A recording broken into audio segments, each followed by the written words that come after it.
తెలుగు శ్రోతలందరికీ నమస్కారం అండి. మన అలనాటి కథలు ఎవర్ గ్రీన్ స్టోరీస్ ఛానల్కి మీ అందరికీ స్వాగతం. సెక్రటరీ నవల వింటున్నామండి. రచన శ్రీమతి ఎద్దనపూడి సులోచనారాణి గారు. ఇక ఆలస్యం చేయకుండా మనం కథలోకి వెళ్ళిపోదామండి. వీడియో చూసిన వెంటనే లైక్ చేసి షేర్ చేసి తప్పకుండా సబ్స్క్రైబ్ చేసుకోండి. మన ఛానల్ని బెల్ ఐకాన్ యాక్టివేట్ చేసుకోండి. శేఖరం ఊరు వెళ్ళిపోతే ఇల్లు వదిలిపెట్టి బామ్మ రావడానికి ఒప్పుకుంటుందా అని అనుమానం కలిగింది. అదే నిజమైంది కూడా. 4 రోజుల్లో వచ్చేస్తానన్నాడు. ఇన్నాళ్ళు ఉండి ఈ కాస్తలో తొందరపడటం బాగుంటుందా? అతను మనకింత చేస్తే అంటూ. అబ్బా, నీ మాటలు వినాలంటేనే విసుగు. జయంతి విసురుగా అని అక్కడి నుంచి వెళ్ళిపోయింది. తను తిరస్కరించిన తాళం చెవుల గుత్తి బామ్మ కొంగుకి వేలాడుతోంది. శేఖరం ఊరు వెళ్ళి దాదాపు 20 రోజులవుతోంది. అతను తిరిగి రాలేదు. కనీసం ఫలానా కారణం వల్ల రాలేకపోయానని ఉత్తరం కూడా రాయలేదు. నీ తిక్క కుదిర్చి నిన్నిక్కడే ఉంచాలని అలా చేశాడేమో అంది సునంద రహస్యంగా. చిపో, నీకు బుద్ధి లేదు కసురుకుంది జయంతి. శేఖరం క్షేమం గురించి కబురు తెలియలేదని బామ్మగారికి ఆదుర్ద ఎక్కువైంది. 4 రోజుల్లో వచ్చేస్తానని చెప్పాడు. 20 రోజులు దాటిపోయినాయి. అబ్బాయి రాలేదు ఏమో అంది ఆవిడ. ఆయనకిలా వెళ్ళిపోయి ఉండటం అలవాటే బామ్మ అంది విసుగ్గా జయంతి. పైకి పట్టనట్లు అలా అందేగాని లోపల కనీసం ఉత్తరమైనా రాయలేదెందుకు అనే అనుమానం కలుగుతూనే ఉంది. ఒకవేళ సునంద మాటే నిజమేమో. వెళ్లే రోజున జరిగిన సంఘటనకి తన మీద కోపం వచ్చిందేమో. అయినా తనకేం తెలుసు అతనప్పుడే ఊరు వెళ్ళబోతున్నాడని. అసలు ఇంత చేసిన మనిషి అలా నిర్లక్ష్యంగా ఎందుకు మాట్లాడాలి? కొంచెం ఆప్యాయంగా మాట్లాడితే తను కూడా అలాగే మాట్లాడేది. అతని మాటలు ప్రవర్తన గుచ్చినట్టే ఉన్నాయని స్పష్టంగా కనిపిస్తుంటే ఏం చేయాలి? ఏదెలా ఉన్నా రోజులు క్షణాల్లా గిర్రున తిరిగిపోతూనే ఉన్నాయి. అడపాదడపా శివరాం వస్తూనే ఉన్నాడు. అతనితో పాటు ప్రకాశం కూడా అప్పుడప్పుడు వస్తున్నాడు. వచ్చినప్పుడల్లా వాళ్ళ చేతుల్లో పువ్వులు పళ్ళు తప్పకుండా ఉంటాయి. వాళ్ళొచ్చినప్పుడల్లా గంటలు నిమిషాల్లా దొర్లిపోతాయి. బామ్మగారికి కూడా శివరాం కబుర్లు నచ్చుతున్నాయి. బామ్మకి కామేశ్వరమ్మ గారికి స్నేహం బాగా కలిసిపోయింది. ఒకరోజు ఆవిడ వచ్చినప్పుడు అక్కడ సునంద కూడా ఉంది. కామేశ్వరమ్మ గారు జయంతి పెళ్లి ప్రసక్తి తెస్తూ, నా ఎరుకలో ఓ మంచి కుర్రాడున్నాడు. అతను గనుక ఒప్పుకుంటే జయంతి పెళ్లి మా చేతుల మీదుగా చేయాలని నాకు డాక్టర్ గారికి ఉంది అంది. ఎవరది చెప్పండి, ఇంకా ఆలస్యం చేస్తారేం అంది బామ్మగారు ఆదుర్దాగా. ఇప్పుడే చెప్పను, మొదట అతని అభిప్రాయం తెలుసుకోవాలి. మీకు పుణ్యం ఉంటుంది, అదేదో త్వరగా చూద్దురు. దాని పెళ్ళి అయిపోయిందంటే నాకు ఇక ఎక్కడున్నా నిశ్చింత అంది మనవరాలి వంక చూస్తూ. జయంతి ఆ ప్రసంగం మీద ఇష్టం లేనట్లు చటుక్కున లేచి నిలబడి, సునంద, ఈరోజు పోస్ట్లో కొత్త పుస్తకాలు వచ్చాయి. వాటిల్లో స్వెటర్లు అల్లటం ఉంది. చాలా కొత్త డిజైన్లు, రా చూపిస్తాను అంది. అబ్బా, తర్వాత చూస్తాలేదు సునంద విసుక్కుంటూ అని కామేశ్వరమ్మ గారి వైపు తిరిగి, చెప్పండి చెప్పండి, ముందసలు కుర్రాడెలా ఉంటాడు? జయంతి పక్కన నిలబడితే ఈడుగా ఉంటాడా అంది. చక్కటి జోడవుతుంది. నాకు తెలిసినంతవరకు అంత మంచి జోడు ఎక్కడా చూసి ఉండను. ఆవిడ ముసిముసి నవ్వులు నవ్వుతూ జయంతి వైపు చూసింది. జయంతికెందుకో ఆవిడ నవ్వు చూస్తుంటే చిరాకు పుట్టింది. సునంద, నువ్వు వస్తావా, నేను వెళ్ళనా?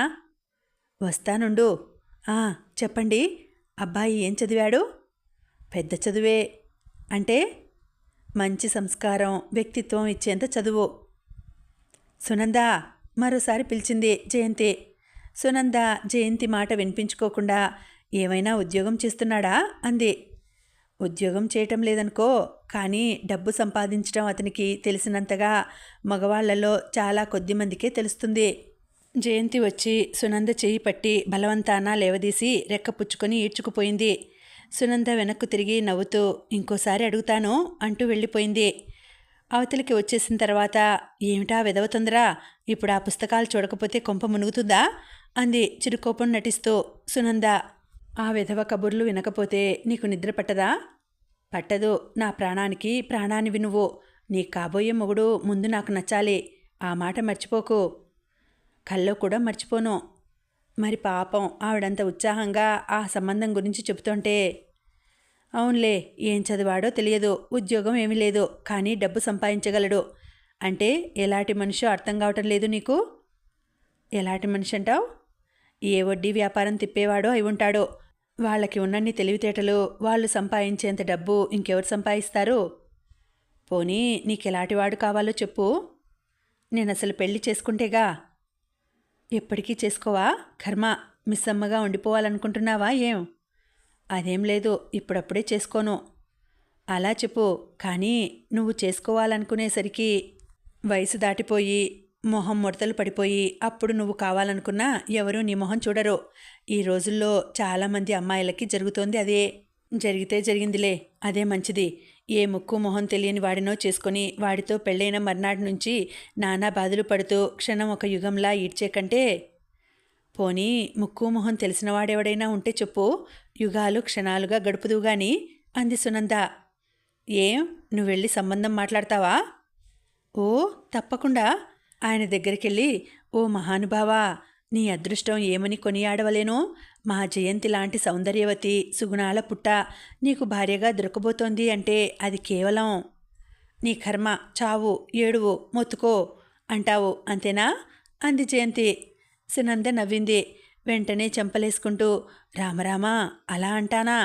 ఒకవేళ ఎప్పుడైనా నీకు కాబోయే భర్త అలా అన్నాడంటే అతను ఒకటి పిచ్చివాడైనా అయి ఉండాలి, లేకపోతే 2 గుడ్డివాడైనా అయి ఉండాలి అంది. అప్పుడు నువ్వు నీ నుదురు బాదుకొని కర్మ అనుకోవాలి అంతే. సునంద, నిజంగా సీరియస్గా చెప్తున్నా, నేనిప్పుడప్పుడే పెళ్లి చేసుకోను ఒట్టు. సునంద క్షణంసేపు జయంతిని పరీక్షగా చూసింది. ఆ వెంటనే కళ్ళు గుండ్రంగా తిప్పుతూ, ఓ ఇప్పుడు అర్థమైందిలే, అదా నీ ఉపోద్ఘాతం అంది.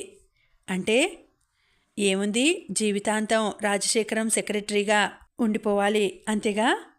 చిచి, అదేం కాదు, నిజంగా చెప్తున్నాను సునంద, అదేం కాదు. అంత కంగారు దేనికి? కంగారు కాదు, మనం ఒక ఉద్దేశంతో అనే మాటలకి ఇంకోవైపు నుంచి ఎదుటివారు ఎలాంటి అర్థాలు తీయగలరా అని. సర్లే, లేకపోతే ఏమిటో చెప్పు మరి. జయంతి దిగులు పడుతూ ఏదో ఆలోచిస్తున్నట్లు మొహం పెట్టి, కర్మ, ఏ దుర్ముహూర్తంలో ఇతనికి సెక్రటరీగా అడుగుపెట్టానో గాని అంతా తారుమారైపోయింది. ఒక్కటి కూడా అనుకున్నది అనుకున్నట్లు జరగటం లేదు. ఇంకా నయం గదు, వెంటనే ఇతని దగ్గర జాబ్ దొరక్కపోతే నిన్ను వనితా విహార్ వాళ్ళు ఒక ఊపు ఊపకుండా వదిలేవాళ్ళా? అవుననుకో, కానీ ఏమిటో జీవితం ఎక్కడో మలుపు తిరిగిపోయినట్లే అనిపిస్తోంది. ఆ మలుపు అందమైనదేనని నాకు గట్టిగా నమ్మకం. సునంద కొంటెగా నవ్వింది. నీ మొహం, అతను ఊరు నుంచి రాగానే మేమింటికి వెళ్ళిపోతాం. ఆ తర్వాత అతనికి మాకు ఏ సంబంధం ఉండదు. ఆ సంగతి నాకు తెలుసు. నిన్నతను ముందు గడప దాటనిచ్చిన తర్వాత గదా అవన్నీ అంది. అంటే నీ ఉద్దేశం? అతని సెక్రటరీగా నేను రిజైన్ ఇచ్చేశానన్న సంగతి నువ్వు మర్చిపోతున్నావు. నువ్విచ్చావు నిజమే, కానీ అతను అంగీకరించిన సూచనలేవి కనిపించటం లేదు నాకు. అలాగే అనుకుంటూ ఉండు. ఊరు నుంచి అతను రాగానే నేను ఈ ఇంట్లో ఒక్క క్షణం ఉంటే ఒట్టు, అప్పుడను. చూద్దాంగా. చూడు, ఒకవేళ ఉంటే నా పేరు జయంతి కాదు. పోన్లే, జయ, గీయలు, ఇంతకీ పుస్తకాలు ఏవి? పుస్తకాలు లేవు, గిస్తకాలు లేవు. కావాలంటే పూలున్నాయి, కోసిస్తాను రా అంది జయంతి కోపంగా. ఆ రాత్రి పడుకోబోయే ముందు బామ్మగారు వికసించిన మొహంతో, కామేశ్వరమ్మగారు చెప్పిన సంబంధం గనుకే అయితే జయా, మన కష్టాలు తీరినట్లే, నువ్వు చాలా అదృష్టవంతురాలివి అంది. నా అదృష్టం ఏమిటో నాకు బాగానే తెలుసు బామ్మ, ఒకళ్ళు నాకు చెప్పక్కర్లేదు అంది జయంతి విసుగ్గా గోడవైపు తిరిగి పడుకుంటూ.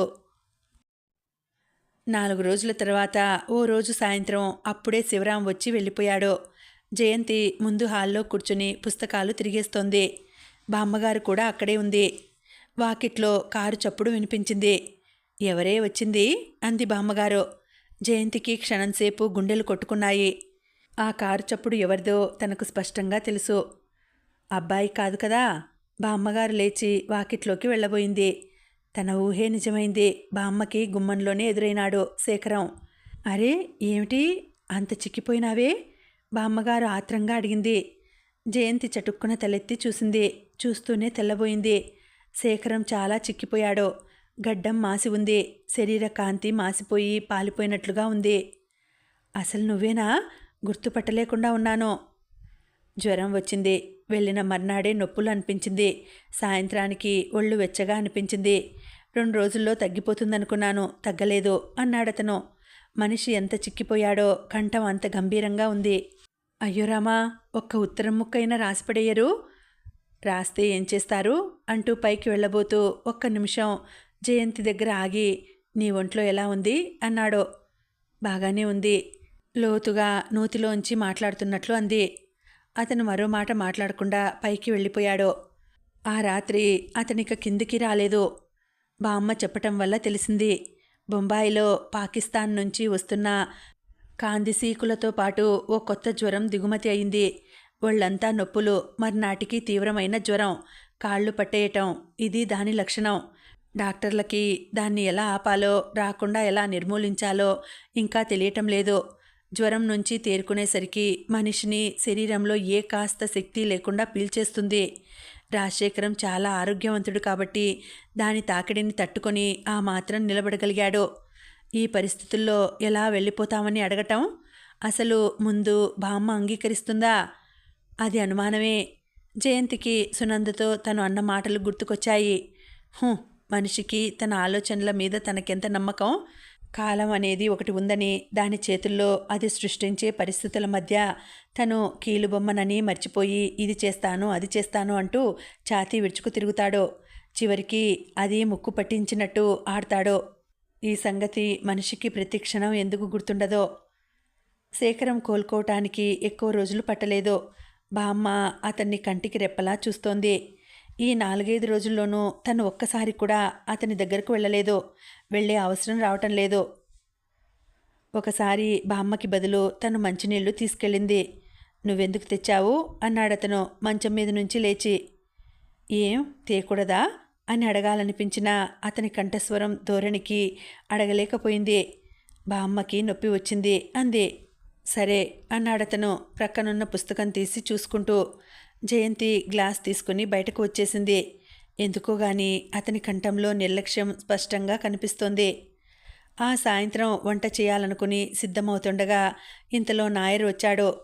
నువ్వెందుకొచ్చావు అంది వెనక్కు తగ్గుతూ. అయ్యగారు కబురు చేశారు, మీరు లేవండి అన్నాడు.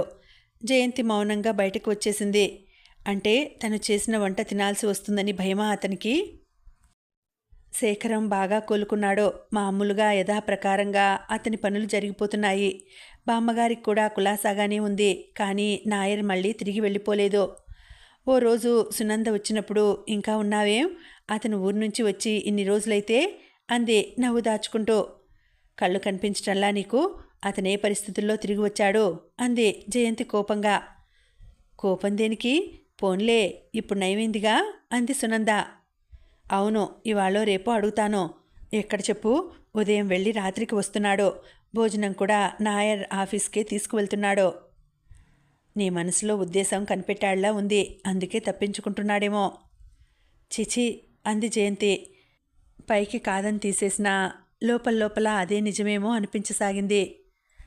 2 రోజుల నుంచి విశ్వ ప్రయత్నం చేస్తే 3వ రోజున శేఖరంతో మాట్లాడే అవకాశం కలిగింది జయంతికి. ఆ రోజు అదృష్టం, ఎందుకో అతను రోజులా త్వరగా వెళ్ళిపోలేదు. 10 గంటల వరకు ఇంట్లోనే ఉన్నాడు. జయంతికి వెళ్ళిపోతామని చెప్పడానికి ఇదే మంచి అవకాశం అని తోచింది. బామ్మ పూజగదిలో ఉంది. గంటకి గాని బయటికి రాదు. నాయర్ వంటింట్లో ఉన్నాడు. వాసు బజారుకి ఏదో పని మీద బయటకెళ్ళిపోయాడు. శేఖరంకి తనకి ఏదైనా వాగ్యుద్ధం జరిగితే అది ఎవరి చెవినా పడదు. దొడ్లో ఉన్న పూలు కోసి దేవుడికి మాలగా గుచ్చటం జయంతి దినచర్యలో ఓ భాగం. ఈరోజు కూడా పళ్ళెం నిండా పూలు పోసుకొని గుచ్చుతోంది. పూల పళ్ళెం చేత్తో అలాగే పట్టుకుని మెట్లెక్కి పైకి వచ్చింది. గదిలో అతను అద్దం ముందు నిలబడి టై కట్టుకుంటున్నాడు. జయంతి గదిలోకి రావటం ఎదురుగుండా అద్దంలో నుంచి కనిపిస్తూనే ఉంది. గుమ్మంలోనే ఆగిపోయింది జయంతి. అతను ఆత్రంగా వెనక్కు తిరగలేదు. ఎందుకొచ్చావు అని అడగలేదు. నిదానంగా టై కట్టుకోసాగాడు. ఒళ్ళు మండిపోయింది జయంతికి. పళ్ళెంలో పూలు గుచ్చే సూది తీసి వెనుకగా వెళ్ళి భుజం మీద గట్టిగా గుచ్చాలన్నంత కోపం వచ్చింది. అసలేమైంది ఇతనికి? ఇది వరకు శేఖరానికి ఇతనికి ఎక్కడన్నా పోలిక ఉందా? బామ్మ తన మాటలకి లోబడిపోయింది కాబట్టి ఇక ఇక్కడ ఉండటం తప్ప ఇంకేం గత్యంతరం లేదు నాకు అనే గర్వమా అది? అతను చూసి చూడనట్లు ఊరుకున్నాడు. మీతో ఒక మాట చెప్పాలని వచ్చాను అంది తనే ఇక గత్యంతరం లేక. ఏమిటది?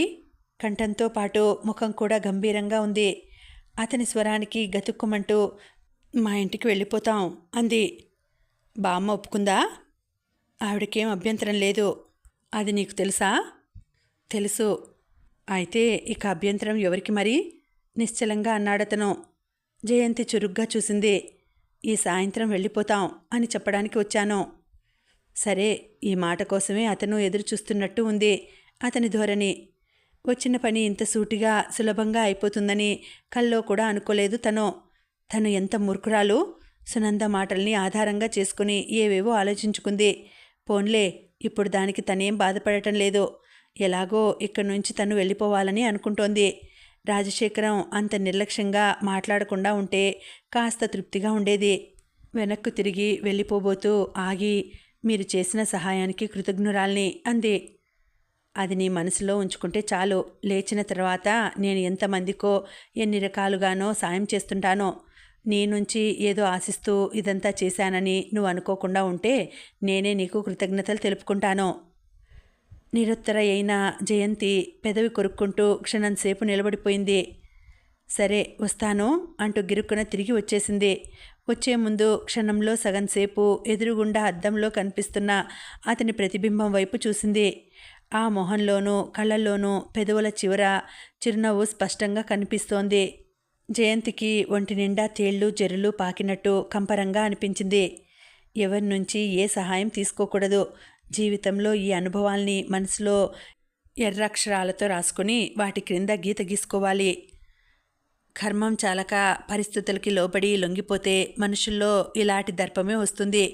పోనీ ఎలాగైనా మాట్లాడని, సాయంత్రం వరకు ఎందుకు, ఇప్పుడే వెళ్ళిపోతే సరి. బామ్మతో ఇలా అన్నాడని చెబితే ఏమంటుంది? పిచ్చి బామ్మ, చాదస్తపు బామ్మ, నే వెళ్ళి అబ్బాయితో మాట్లాడతాను అంటుందేమో. ప్రాణం పోయినా సరే ఆవిడకి ఆ అవకాశం ఇవ్వకూడదు. జయంతి క్రిందికి దిగి వచ్చి సరాసరి పూజగది వైపు నడిచింది. బామ్మ పూజలో ఉన్నా సరే పిలిచి ఈ విషయం చెప్పాలి. బామ్మ వచ్చిన తర్వాత రాజశేఖరం ఇంట్లో చాలా సంవత్సరాల నుంచి మూసివేయబడిన పూజగది తలుపులు తెరుచుకున్నాయి. దేవుళ్ళకి ప్రతిరోజు నైవేద్యం దొరుకుతోంది. 4 రోజులుండి వెళ్లే వాళ్ళకేమిటిదంతా బామ్మ అంటూ జయంతి ఒకసారి విసుక్కుంది. పోన్లేవే, ఎన్ని రోజులుంటే అన్ని రోజులకే. అబ్బాయి సంతోషించాడే గాని బాధపడలేదుగా అంది. బామ్మ, పూజగది ముందుకు వస్తూ పిలిచింది జయంతి. లోపల నుంచి ఆవిడ పలకలేదు. బామ్మా, గుమ్మంలో నిలబడి ఇంకోసారి పిలిచింది. క్షణంసేపు వెలుగులోంచి వచ్చిన జయంతికి లోపల చీకటిగా కనిపించటంతో ఏం తెలియలేదు. బామ్మా, గది లోపలికి అడుగు పెట్టబోతూ హఠాత్తుగా ఆగిపోయింది. లోపల ఆవిడ ఓ ప్రక్కగా ఒరిగిపోయింది.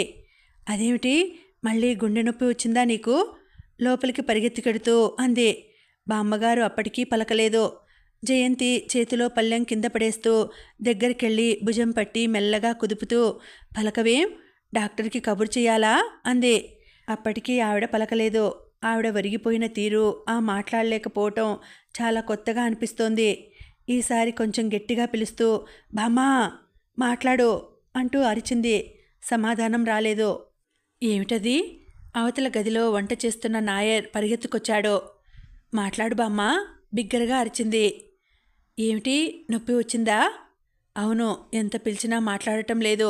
నువ్వు పిలిచి చూడు అంది.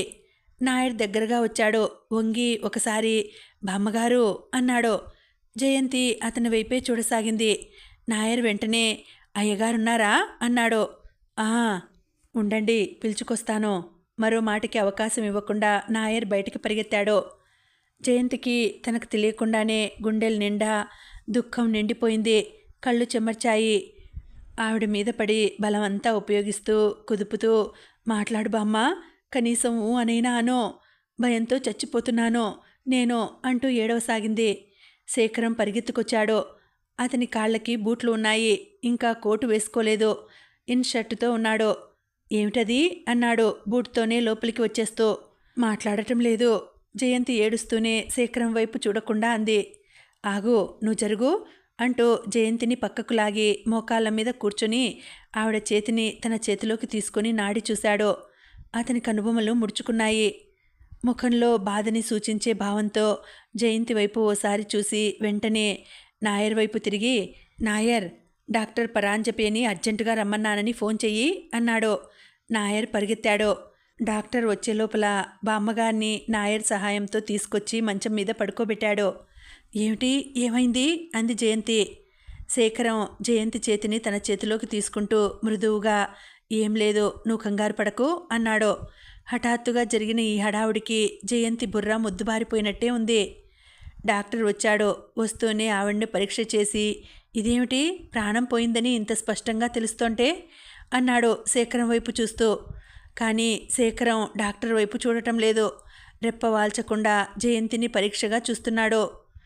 ఏమిటి ఏమిటి మీరనేది తడబడుతూ అంది జయంతి.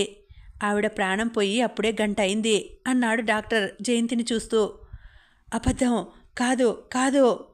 జయంతి హఠాత్తుగా బామ్మ వైపు పరిగెత్తబోయింది.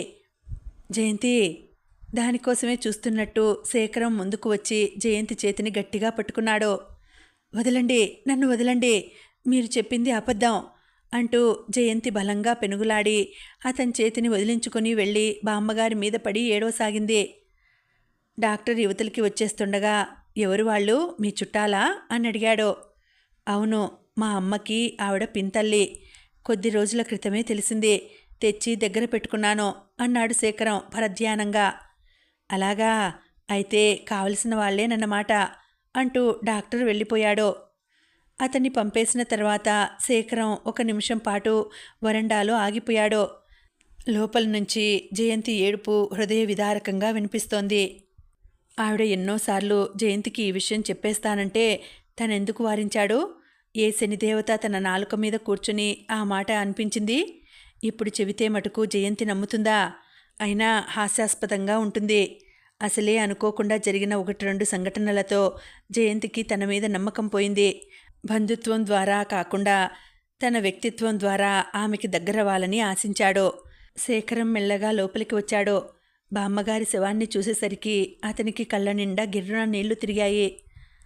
జయంతికి ఆ సుస్థి రాకపోతే ఈ బంధుత్వమే తెలిసేది కాదు.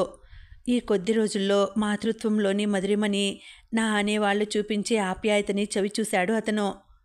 జయంతికిష్టం ఉన్నా లేకపోయినా ఈ క్షణం నుంచి తన బాధ్యత నాది అనుకున్నాడు.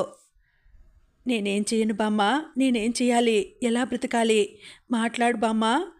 జయంతి ఆవిడ గుండెకేసి తల కొట్టుకుంటూ పిచ్చి పిచ్చిగా మాట్లాడుతూ బిగ్గరగా ఏడుస్తోంది.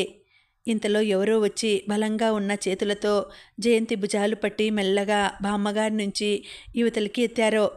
జయంతి తలెత్తి చూసింది. శేఖరం కళ్ళు జయంతి కళ్ళతో కలిశాయి.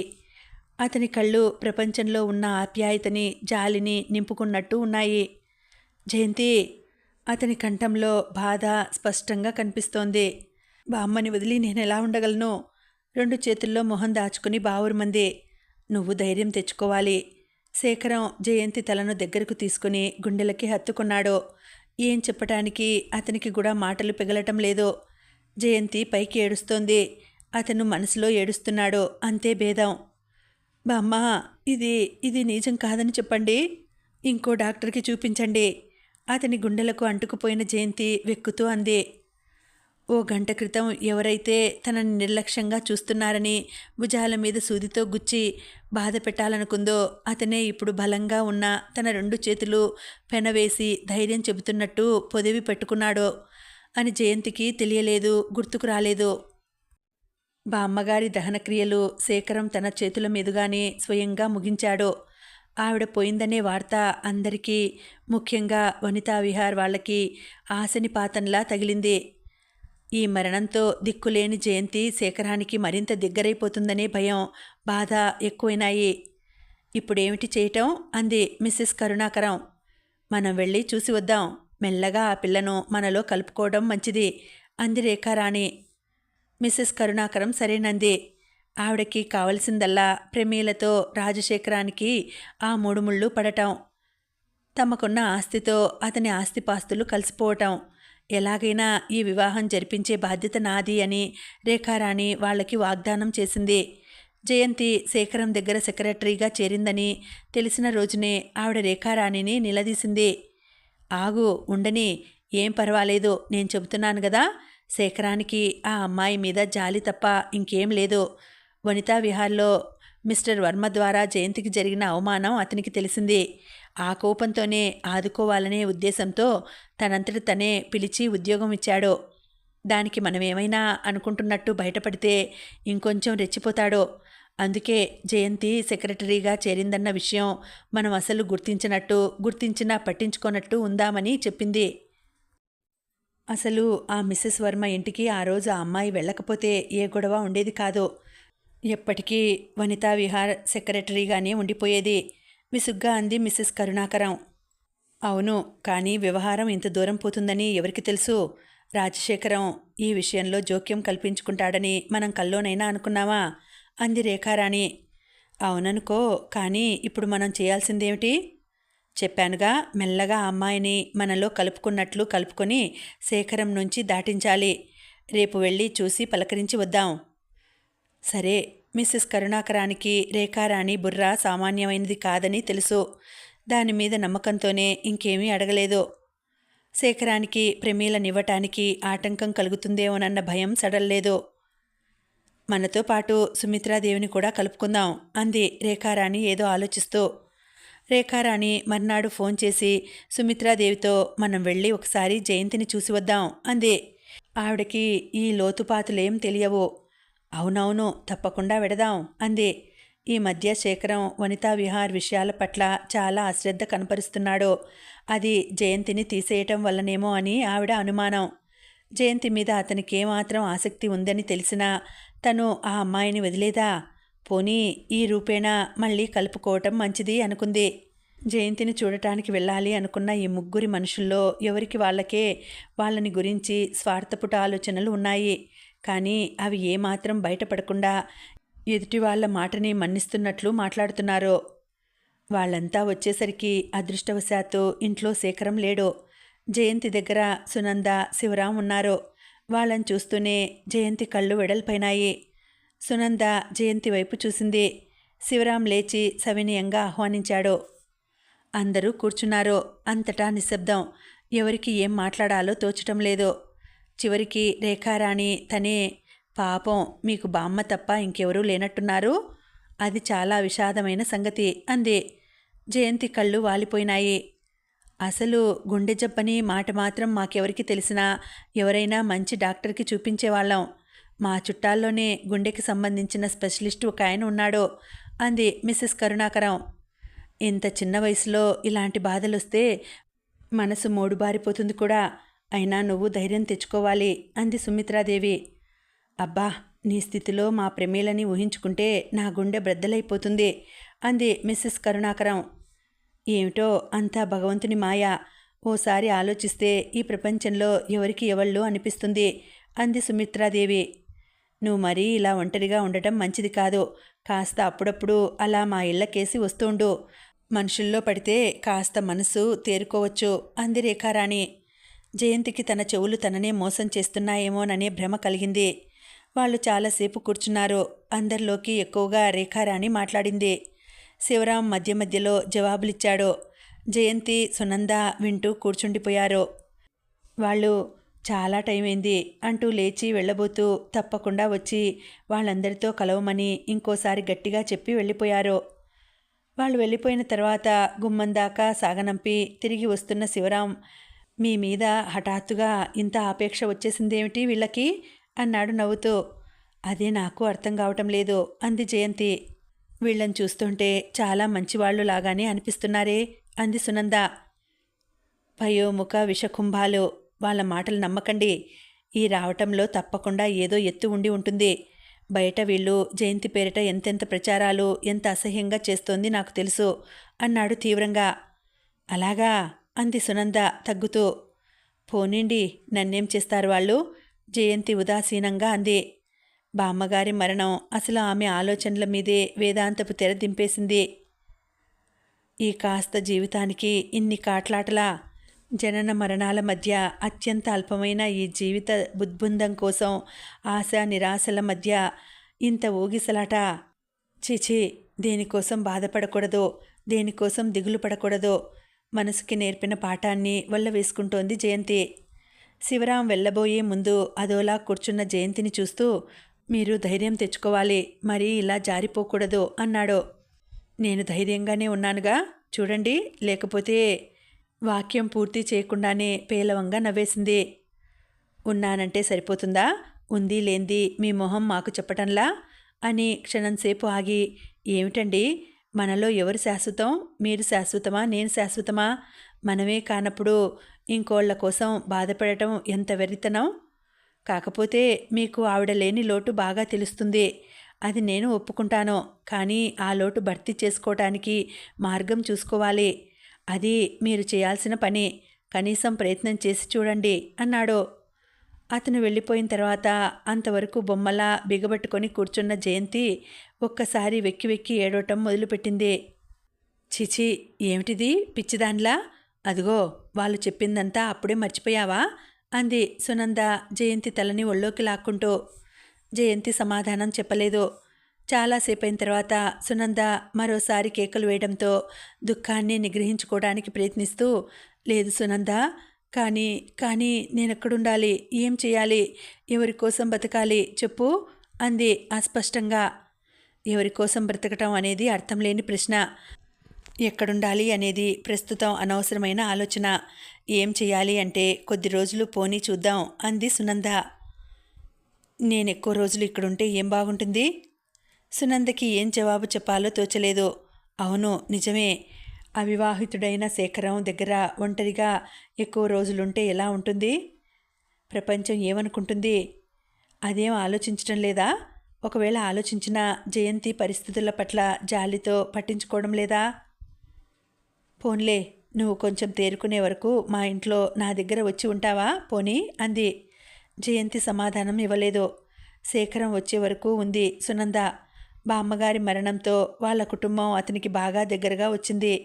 సునంద భర్తకి శేఖరం అంటే మొదటి చూపులోనే సదభిప్రాయం ఏర్పడింది. శేఖరం అప్పుడప్పుడు బయట పనుల మీద వెళ్లాల్సి వచ్చినప్పుడు తిరిగి రావడం చాలా ఆలస్యం అవుతుంది. అనుకున్నప్పుడు సునందకి కబురు చేస్తాడు. అతను తిరిగి వచ్చే వరకు సునంద జయంతి దగ్గరే ఉంటుంది. శేఖరం వచ్చేసిన తర్వాత సునందని కారిచ్చి ఇంటికి పంపిస్తాడు. ఆ పంపేటప్పుడు అత్తగారికి పళ్ళు, పిల్లలకి బిస్కెట్స్ బుట్ట నిండా ఉంటాయి. ప్రతిరోజు ఏమిటండి ఇవన్నీ? శేఖరం ఇచ్చినవి తీసుకోవడానికి బిడియపడుతూ అంది సునంద. పర్వాలేదులేండి, ఇంటికి వెళ్ళగానే పిల్లలు ఎదురు వస్తారు. మీరింతసేపు వాళ్ళని వదిలిపెట్టి ఉన్నారు. నేను వెళ్ళేసరికి వాళ్ళు నిద్రపోతారు. అయినా జయంతిని ఈ సమయంలో ఈ కాస్తైనా ఆదుకోవడం నా విధి అనుకుంటాను. జయంతి నాకు స్నేహితురాలు అనే సంగతి మీరు మర్చిపోతున్నారులా ఉంది అంది. లేదు, కానీ ఒకరికి సహాయపడటంలో మనకి ఇబ్బంది కలగకుండా చూసుకోవాలిగా అని కాసేపు ఆగి, ప్రస్తుతం ఆమెకి మీకంటే దగ్గర వాళ్ళెవరూ లేరు. మీరు సాధ్యమైనంత వరకు ఆమెతో గడపడానికి ప్రయత్నించండి. దానివల్ల మీకే ఇబ్బంది కలగకుండా చూడటం నా విధి అని నేను అనుకుంటాను అంటూ పళ్ళబుట్ట డ్రైవర్ని కారులో పెట్టమని సునందతో, నా తృప్తి కోసం నేనేదో ఇస్తుంటాను, దాన్ని మీరు కాదనకూడదు. పిల్లలకి మామయ్య పంపాడని చెప్పండి అన్నాడు. కారు వెళ్ళిపోయింది. శేఖరం లోపలికి తిరిగి వచ్చాడు. జయంతి కూర్చున్న చోటనే అలాగే బొమ్మలా చలనం లేకుండా ఉంది. భోజనం చేద్దాంరా అన్నాడు శేఖరం. వద్దు. ఎందుకని? నాకు ఆకలి లేదు. సరే, నేను మానేస్తాను. మీరెందుకు మానేయాలి? నువ్వు తినకుండా నేనెలా భోంచేయాలి? జయంతి క్షణంసేపు అతని వైపు చూసి లేచి వచ్చింది. ఇద్దరూ భోజనానికి కూర్చున్నారు. ఈరోజు సుమిత్రాదేవి వాళ్ళు వచ్చారు అంది అన్నం కెలుకుతూ. శేఖరం కనుబొమ్మలు కొద్దిగా ముడిపడ్డాయి. కానీ మొహంలో ఏ భావం కనపరచకుండా, నెయ్యి కావాలా అని అడిగాడు. వద్దు. కూర వేసుకో. ఉంది, చాలు. పోనీ పెరుగు వేసుకో. పెరుగు తీసి జయంతి వద్దని వారించబోయే లోపలే ప్లేట్లో గుమ్మరించేశాడు. కానీ అది జయంతి తిననే లేదు. నంజుతూ కూర్చుంది. భోజనాలైన తర్వాత పడుకోబోయే ముందు, నన్నెక్కడికైనా పంపించేయండి అంది. ఎక్కడికెడతావు? ఎక్కడికైనా సరే. ఈ ఇల్లు తప్ప, అవునా అన్నాడు శేఖరం. జయంతి మాట్లాడలేదు. పోనీ నువ్వు పలానా చోటని చెప్పు అన్నాడు. సునంద వాళ్ళింటికి. ఆ ఇంట్లోనా? అంత చిన్న ఇంట్లో ఆ గొడవలో నాకిష్టం లేదు. నువ్వు వెళ్ళబోయే చోటు తప్పకుండా నీకు మనశ్శాంతినిస్తుందని నాకు నమ్మకం కుదరాలి. పోనీ హాస్టల్ అయితే ఆలోచిస్తూ అంది. శేఖరం చేతిలో పుస్తకంలోకి చూస్తుండిపోయాడు. కొద్ది రోజులు అక్కడుంటాను, తర్వాత ఎక్కడైనా ఉద్యోగం దొరికితే ఆ తర్వాత మెల్లగా. జయంతి, ఈ ఇంటి మీద నీకప్పుడే అంత అసహ్యం ఏర్పడిందా, లేకపోతే నా మీద? శేఖరం ఆగిపోయాడు. లేదు లేదు, అసహ్యం నాకెందుకుంటుంది? పైనుంచి నాకు మీరింత సహాయం చేస్తుంటే కళ్ళల్లో నీళ్లు తిరిగాయి. వెంటనే దిండులో మొహం దాచేసుకుంది. ఇంకా ఉందండి, కథ కొనసాగుతుంది. మళ్ళీ వచ్చే వీడియోలో తర్వాతి భాగం తెలుసుకుందామండి. అంతవరకు సెలవు. నమస్తే.